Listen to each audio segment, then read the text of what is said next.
जी हाँ, तो नमस्कार दोस्तों। 2 दिन से एक कॉल रिकॉर्डिंग बहुत ही तेज़ी से वायरल हो रहा है। बताया जा रहा है कि वो कॉल रिकॉर्डिंग अनुपमा यादव जी का है। ये जो देख रहे हैं, यही अनुपमा यादव जी है। लेकिन आपको बता दें कि बहुत सारे लोगों का कहना है कि ये उनका कॉल रिकॉर्डिंग नहीं है। लेकिन इंस्टाग्राम, फेसबुक और व्हाट्सएप, यूट्यूब के ज़रिए जो है बताया जा रहा है कि ये इन्हीं का कॉल रिकॉर्डिंग है। तो आखिर कब तक इनके कॉल रिकॉर्डिंग में उलझे रहेंगे आप? कब तक? देखेंगे तो इनके ऊपर जो है लाखों हज़ारों गाने बन चुके हैं। लेकिन कब तक उलझे रहेंगे?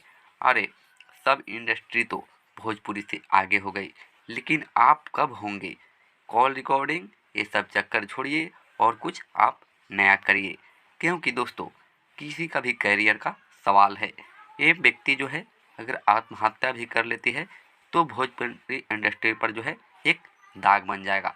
ये सब सोचिए और ऐसा मत होने दीजिए। क्योंकि कब तक इनके पीछे पड़े रहेंगे? आप अपना काम कीजिए, आप अपना लीगल वीडियो बनाइए, इनके ऊपर जो है आप मत पड़िए। तो चलिए दोस्तों, अगली वीडियो मिलते हैं।